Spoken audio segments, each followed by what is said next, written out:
Assalamualaikum warahmatullahi wabarakatuh. Saya ucapkan terima kasih kepada Anda yang telah klik di video saya ini. Mudah-mudahan Anda bertambah sehat dan baik-baik saja. Baiklah para netizen dan penonton dimanapun Anda berada. Kalau kita lihat 2 hari terakhir ini, berita yang viral di media mainstream itu tentang pemilihan menteri untuk membantu presiden. Jadi pada tanggal 20 Oktober 2024 ini akan diadakan pelantikan presiden yang baru. Jadi presiden yang baru nanti akan membentuk kabinet, yaitu orang-orang yang akan membantu dia untuk melaksanakan pemerintahan. Jadi menteri ini adalah salah satu sangat penting dalam suatu negara karena dia nanti akan melayani masyarakat.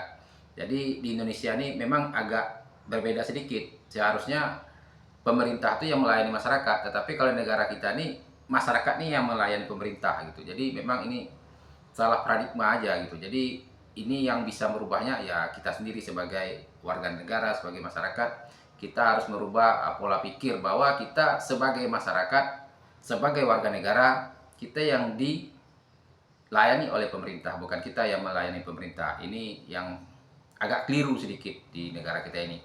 Baiklah para netizen dan penonton dimanapun Anda berada, pada kesempatan kali ini kita akan membicarakan bagaimana seseorang itu bisa menjadi menteri gitu. Jadi menteri ini suatu jabatan yang banyak diincar oleh orang karena tentu mempunyai fasilitas yang cukup lumayan ya. Setelah itu mungkin mempunyai pamor, mempunyai yang enak lah gitu untuk ukuran di kehidupan suatu negara. Jadi kalau Anda ingin jadi menteri, ada beberapa jalur yang bisa Anda tempuh gitu. Yang pertama tentu melalui partai. Jadi kalau Anda orang partai, sebagai ketua umum, sebagai wakil ketua, sebagai sekretaris, berkemungkinan itu peluang untuk jadi partai untuk menjadi menteri itu ada gitu.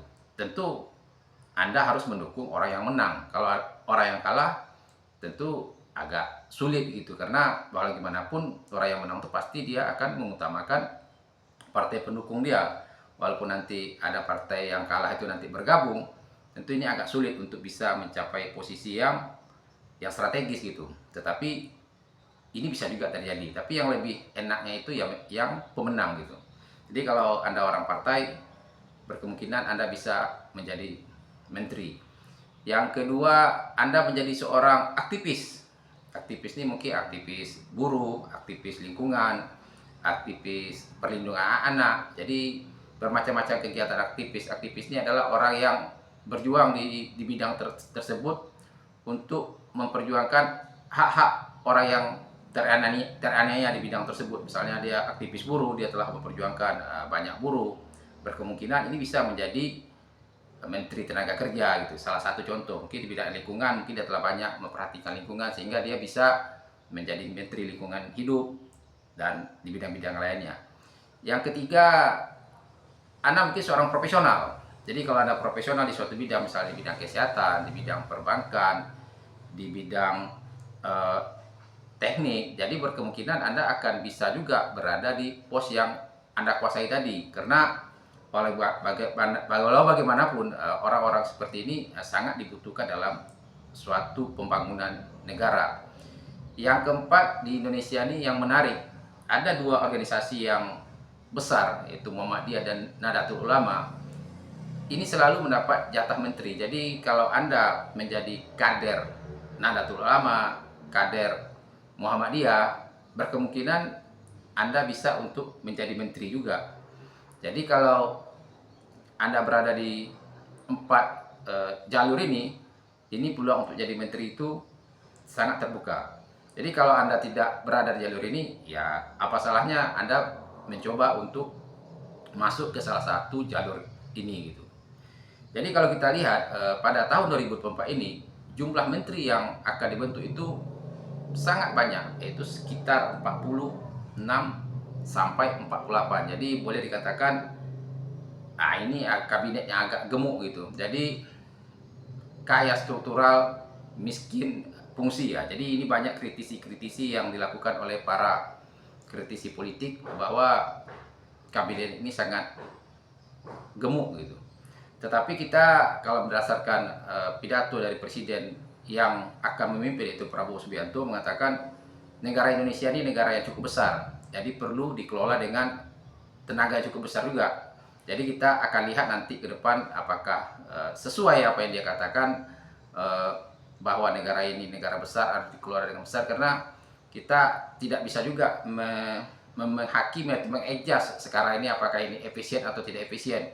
Jadi kalau harapan kita sebagai masyarakat, ya tentu ini satu hal yang efisien gitu, satu hal yang sangat baik karena bisa melayani seluruh masyarakat sesuai dengan kita katakan tadi bahwa pemerintah ini kerjanya adalah melayani masyarakat. Jadi mungkin ke depan kita tidak akan melihat lagi adanya masalah perburuhan yang tidak selesai, masalah tenaga kerja yang tidak bisa diatasi di luar negeri, dan masalah-masalah yang lain yang sifatnya sosial. Jadi betul-betul negara itu melindungi segenap tumpah darah Indonesia. Jadi kita berharap ke depan pemerintah yang baru ini bisa menjalankan sesuai dengan aturan dan undang-undang yang berlaku.